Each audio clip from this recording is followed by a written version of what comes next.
compartilhar com vocês a compreensão que eu tenho, que eu tive ao estudar, em ler, e aproveitar nesse capítulo 18.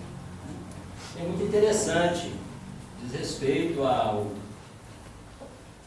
irmão que estava internado numa enfermaria e tinha muito medo de morrer, pelas convicções religiosas. Personagens que atuam nesta trama são Jerônimo, um irmão muito elevado, de capacidade imensa, de bondade, o André, relator da história, e o Bonifácio, que antes já acompanhara o nosso Cavalcante, no seu leito, lá no seu martírio. Então o Cavalcante, como eu estou dizendo, ele estava internado na enfermaria com problema de saúde, problemas muito graves, já estava realmente no desfecho final. Os problemas mais agudos eram os problemas do intestino, no baço, fígado, toda a parte, intestinal, tremendamente comprometida e toda invadida por micro-organismos que já estava. Não havia, até para a parte clínica, para os médicos e para aqueles do hospital, uma explicação por que ele ainda estava sobrevivendo. Clinicamente, era impossível explicar aquela resistência. Como é que ele conseguiria resistir a tanto? Por que ele resistia? Ele resistia porque ele tinha muito medo de morrer. E ele achava, pelas convicções da religião que ele sempre praticou, e estudou e atuou, ele tinha muito medo do purgatório. Ele achava que era um lugar de muito sofrimento. E ele pensava, quanto tempo haverei de ficar por lá, meu Deus? Chegou minha hora. Chegou minha hora. Como é que vai ser minha vida? E muito desejo também. Ele tinha um sentimento de culpa pela separação conjugal que ele vivera. Ele foi casado e a esposa o abandonou. Já fazia 11 anos, saiu de casa. E ele, na época da separação, ele achou que aquilo era culpa dela. Mas quando ele chegou nesse momento da dificuldade, que ele viu, como é que a Eliane fala, Eliane, de frente, encarar de frente, Engraçado que o livro registra encarar de frente. Quando ele encarou de frente a situação, ele começou a refletir, meu Deus, não terei eu culpa, não tive eu culpa pelo processo de separação? Porque separação nunca é de uma pessoa só, a culpa nunca é de uma pessoa só. Eu tenho a minha culpa. Eu queria ver a minha ex-esposa para uma reconciliação. E ficaram esses dois aspectos latentes em sua alma. E aquilo latente impedia que ele desprendesse. E os irmãos estavam ali para ajudá-lo. Tentando ajudar, mas ele...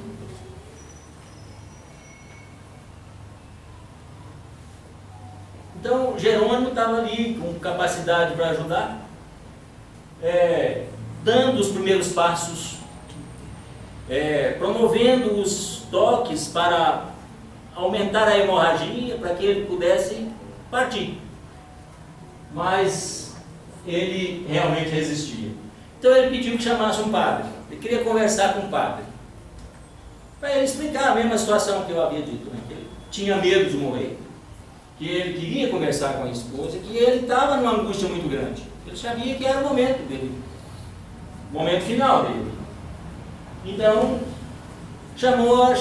mandaram-se chamar o padre. O padre chegou e entrou a enfermaria. Várias pessoas estavam internadas, não era só ele.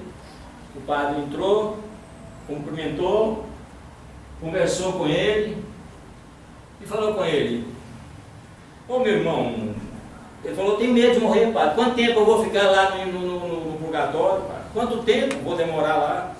Eu sei que eu vou para lá, quanto tempo eu vou ficar lá? Falou umas palavrinhas de reconforto. Não, você não vai, você nem vai morrer, tal, mas sem muita atenção. Foi rápido, o padre foi breve. Não deu-lhe muito crédito nas palavras dele. E havia ali naquele momento ali dele, o estado geral dele já não cheirava bem. Ele não estava percebendo isso muito bem, mas as pessoas que chegavam ali ficavam incomodadas e saíam rápido, né? Aí o padre saiu rápido e ao sair encontrou o médico no corredor. Doutor, e o Cavalcante? Vai ou não vai? Ele falou, o médico falou, está difícil. Ele está resistindo bravamente. Ele não está querendo ir embora não. Aí o padre, pois é, mais um aí agarrado aí, né? Aí o médico, pois é, eu já pensei até na eutanásia. Aí o padre responde, talvez para ele fosse melhor. E sai. O Cavalcante ficou mais uma vez decepcionado. As angústias continuavam. Ele não conseguiu expressar o sentimento. Aí então ele falou, por favor, André faz uma reflexão. Meu Deus, como é que pode? O religioso e o homem da ciência tratam essas questões da vida humana como se aquilo fosse mais um, né? Sem analisar as entranhas da alma, o sentimento do sujeito, a individualidade. Eu pratico muito, né? Na minha vida profissional, ou advogando, ou julgando, eu às vezes esqueço que eu estou julgando um semelhante, né? Ou estou defendendo os interesses de um semelhante, devo fazer da melhor forma, individualizando o meu comportamento. E isso os dois não pensaram nisso. Cavalcante, decepcionado, pede a presença de uma enfermeira, de uma religiosa, de uma freira. Quem sabe um coração feminino pode me entender melhor. Pediu que chamasse uma freira. A freira veio. Vem, como é que vai, meu irmão? Como é que tá? Eu estou aqui, eu estou angustiado. Quanto tempo eu vou ficar no purgatório? E a minha ex? Ela olhou para ele, eu não tenho tempo. Não tem como chamá-la. Eu não sei onde é que ela está, eu não tenho tempo, tem tantas coisas para cuidar. Tem outros aí piores que você. Ele, coisa está feia do meu lado, ele deve ter pensado. Está ficando cada vez pior. A freira não acalentou as suas angústias. Ele naquela angústia, ele fez mais uma reflexão. Meu Deus, como é que pode essa vida? Jesus fica nos templos de pedra, está falando nas igrejas, e todo mundo aqui fora sofrendo, todo mundo aqui chorando e sofrendo. Começou a fazer essa reflexão. Como é que pode isso? Jesus está muito distante. E essa reflexão cada um de nós pode fazer, eu tenho feito. Você precisa achar Jesus, não é no tempo de pedra, você tem que achar Jesus dentro de você, dentro do seu comportamento para atrair Jesus, não é verdade? Não é uma questão que cada um tem que pensar? Ou vou buscar Jesus no tempo de pedra e achar que ele está? Oi? Na verdade, os dois ali que... O padre e o médico? O padre. Não, a freira, a religiosa. Que tinha que passar uma certa tranquilidade isso, dele, foi o contrário. Né? Exatamente. E ele percebeu que eles tinham sentido o cheiro e queria se afastar logo, a impaciência, e não passou o que precisava, a tranquilidade para ele naquele momento. Ô Lenin, na verdade ele foi tratado como mais um, e ele percebeu isso muito bem, né? Eu acabei de dizer, ele foi tratado como mais um, com descaso, né? E ele queria um pouco de atenção, né? Se chama para isso. Não é? Eu precisava, né? Eu quero ser ouvido. Eu estou angustiado, eu quero uma palavra amiga. Mas a palavra não veio. E o André até fala, na passagem, ele fala desse relato do médico com o padre, E fala que ele ficou impressionado com o descaso de ambos diante da situação Eu falei. do Cavalcante, e ele coloca assim, enquanto isso, nós da espiritualidade estamos dando todo o nosso carinho, todo o nosso Estamos amor, cuidando dele como cuidando de uma criança. porque nós estamos dando todo o carinho, né? A compreensão era muito diferente, né? Ele foi tratado como mais um. Né? Ao contrário da espiritualidade, ele tratava com respeito, com distinção. Dentre tantos que estavam lá naquela mesma situação, às vezes até. Quantos outros, essa é a verdade, né, Tia Ângela? Quantos outros estavam sofrendo as mesmas dificuldades, né? Ele sofrendo aquela angústia toda, André dava-lhe os passes magnéticos para tentar ajudar. Mas a angústia do Cavalcante era tanta que ele tinha medo de dormir e em dormindo partir. E não perceber o momento da partida. E em dormindo embora. Então, ele não conseguia oferir os benefícios do passe magnético que lhe era dado naquele momento. E ele insistia que queria ver a ex-esposa. Não queria partir sem vê-la. E fazendo sempre os pedidos. Jerônimo, então, analisa a situação e diz: ele realmente está chegando no momento final. O momento do desenlace dele. Né? Ele insiste em ficar, mas não tem mais jeito, ele não tem como ficar. André faz uma pergunta. Não pode, o Jerônimo tinha poderes para promover o rompimento. André pergunta: você não pode agir, né? Ele falou, eu achei tão bonito isso, ele falou assim: não se deve cortar o que pode desenlaçar. O que pode deslaçar, não se corta. Olha que negócio bacana. Eles não estavam ali para cortar. Eles estavam ali para deslaçar. Romper com o laço. Eles não estavam para cortar. Por isso que não tomaram essa atitude.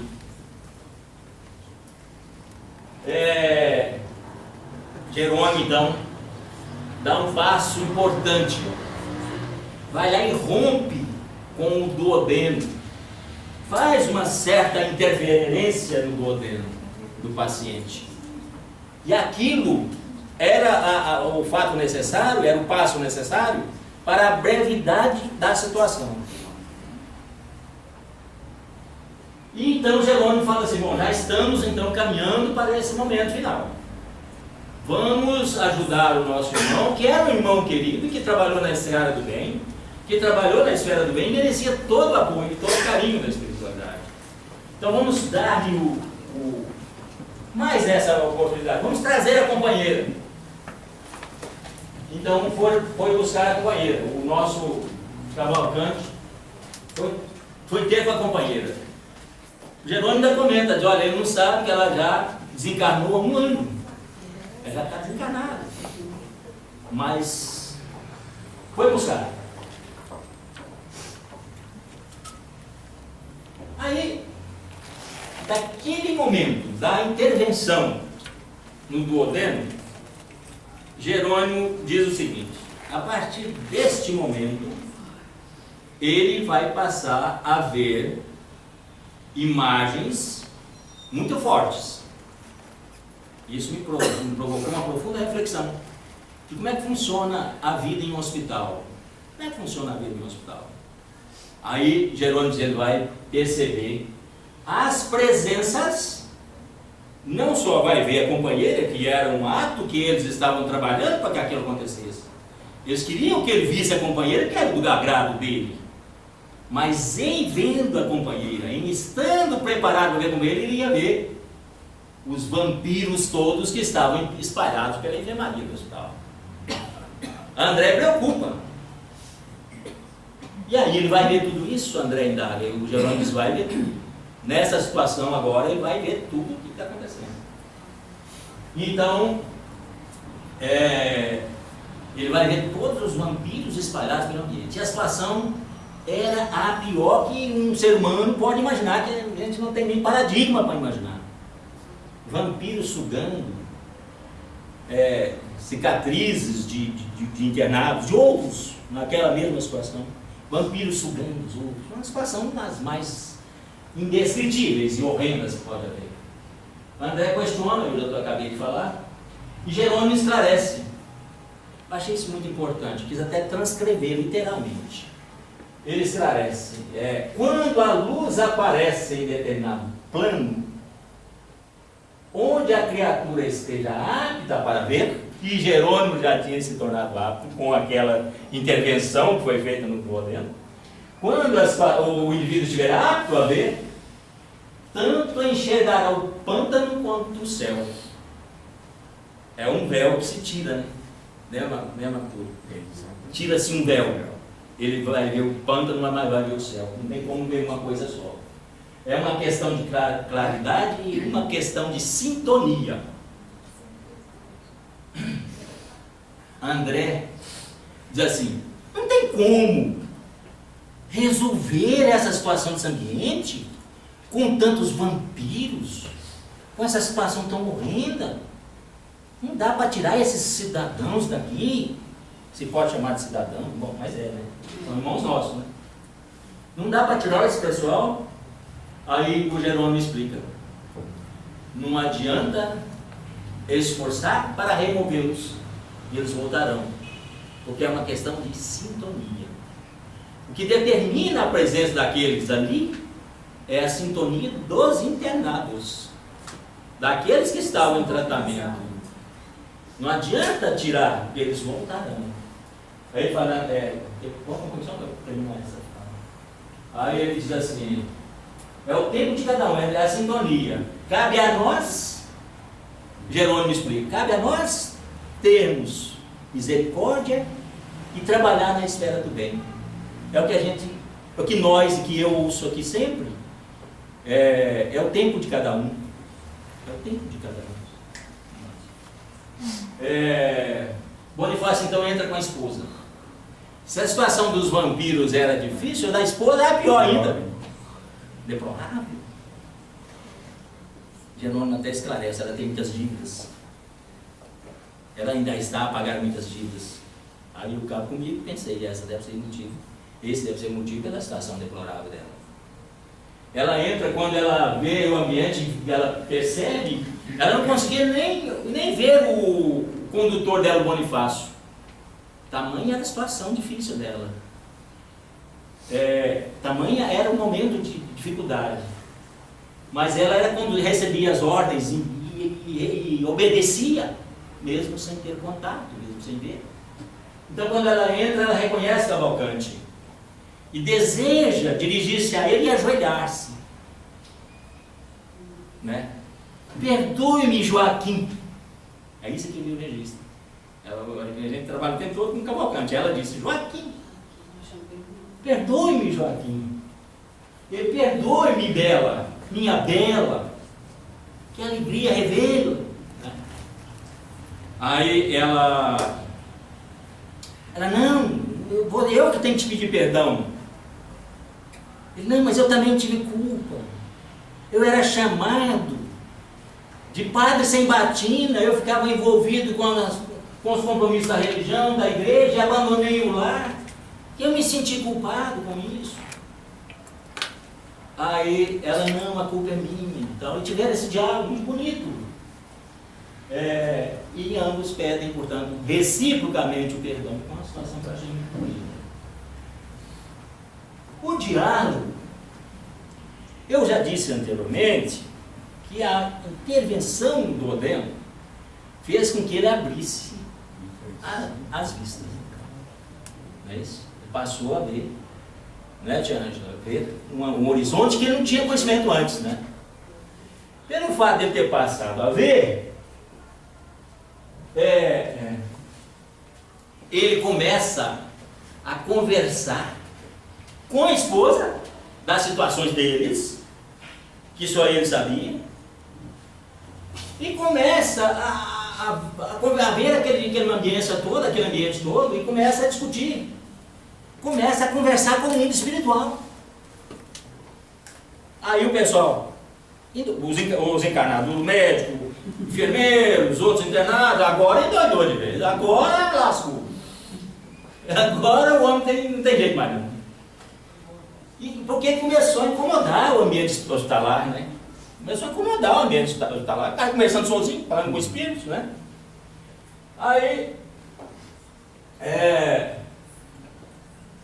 e ele começa, como disse antes, pela intervenção ele começa, ele estava vendo todos os outros, né? Os vampiros e tudo, e manifesta, e começa aquela atuação no mundo espiritual. Ele e Jerônimo preocupa. A equipe espiritual se preocupa muito. Nossa, esse negócio vai gerar problema. Esse negócio vai dar problema. Ele doido, deixa ele falando desse jeito e vai levantar problema aqui na enfermaria. E ministra recursos. Passe para ele acalmar. Eles presumiram que aquilo ia dar problema. Deram-lhe passes, tentaram segurar a situação. Mas ele estava entusiasmado, vamos dizer assim. Ele agradeceu, obrigado, minha esposa, ter vindo aqui. Ninguém estava vendo a esposa. Aí, assim, piorando a situação. Né? Ele agradece a todo mundo, obrigado, aquela alegria toda. Na verdade, o médico. Aí o médico, todo mundo naquele susto, pegando ele, eu achei que ele estava delirando. O médico então diz assim, essa situação não pode continuar. Essa situação não pode continuar. Já havia uma semente atrás, o pessoal falando negócio da eutanásia. A situação não pode continuar. E os cooperadores desesperaram, meu Deus do céu, agora não vai ter jeito. Tentaram tudo, tentaram acalmar, porque ele não ficar falando lá sozinho, e o pessoal acha que está louco, agora vai ter jeito. Então chegaram, o médico chegou, preparou e pá, a injeção letal. E a equipe de encarnar, da assistente, triste, sofrendo com aquilo, porque eles estavam ali para ajudar. Eles queriam que as coisas as coisas ocorressem da melhor forma. Eles queriam que o Cavalcante partisse com dignidade, que ele era merecedor. E na verdade todo o trabalho estava sendo jogado por água abaixo. Não estava adiantando nada. Aí a tristeza da equipe, para os que estavam ali, ele estava morto.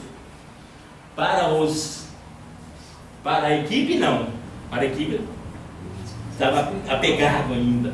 Né? E ficou apegado ainda por algum tempo.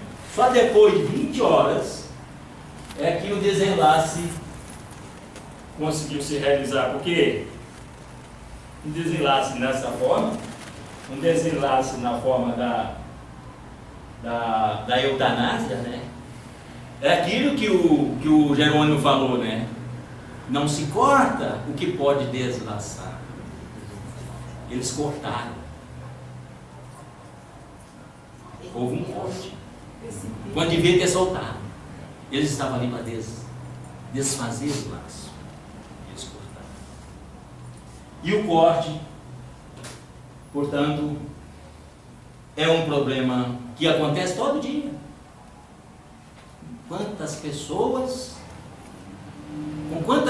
né, Tiana? Você visita o hospital constantemente. Com quantas pessoas isso não acontece na nossa vida? Fica essa lição para cada um de nós. Né? Não se corta o que pode se desfazer o laço. Tinha uma equipe trabalhando. Faltou fé, faltou segurança, faltou confiança. Então, depois de 20 horas de muito trabalho, ele em estado de coma, adormecido, inconsciente, foi removido para a casa familiar para os recursos finais. Eu quero, aproveitando essa grande oportunidade de estar com vocês, um momento para mim agradávelíssimo, fico muito entusiasmado, muito feliz, discutir essas questões com vocês. Medo da morte, compreensão do processo desencarnado. Felizmente nós temos um grupo que trabalha isso constantemente. Né? Isso já foi trabalhado por nós. Né? Eu lembro aqui, para deixar como lembrança, o desencarne de Bezerra de Menezes, que ele ajudou os cooperadores, ele ajudou a fazer o corte do cordão que se unia do corpo à alma. agradeceu os presentes e foi embora. Não é por acaso que a música foi Zaqueu, que é a reencarnação. Bezerra de Menezes é a reencarnação. De quem Bezerra de Menezes é a reencarnação. Obrigado, meu corpo físico, o cabelo está entrando aqui. Obrigado por ter me ajudado nesse período, né? E outra coisa que eu deixo na compreensão de cada um é a questão da eutanásia e do sofrimento do paciente. Isso é discutido no mundo inteiro, né? Não é só aqui no Brasil, né? Toda hora a gente está vendo falar do paciente da Inglaterra, do paciente. Quando eu estava em dificuldade no hospital, tinha uma senhora lá, uma moça formou em Direito, muito inteligente, formou na faculdade, teve um aneurisma, estava no hospital Life Center há anos. Vocês lembram disso lá, né? Sem vida praticamente, né? É uma questão. Mas isso é uma questão que eu acho, na minha opinião, esse desenlace não pode ser cortado. O desenlace tem que ser desatado e por quem tem capacidade. Se pudesse ser cortado, o Jerônimo teria feito, porque ele tinha competência para isso, e não fez. Ele deixou as coisas seguirem a sua caminhada. Deixou que tudo seguisse o seu tempo. Deixou que tudo desenvolvesse naturalmente. Fica, pois, essa reflexão. Pois não. Não, eu pensei que quando você falou que a gente vê toda hora isso, falando da a questão da eutanásia, sofrimento. Eu imaginei que se fosse falar dos assassinatos que acontecem toda hora aí. Que na verdade o laço também está rompido, né? Perfeitamente, é rompimento daquilo que não podia ser rompido. Mas muitas vezes está na vida, na preparação daquela a pessoa já programou que ele ia morrer daquele jeito, né? Como é que fica mais ou menos?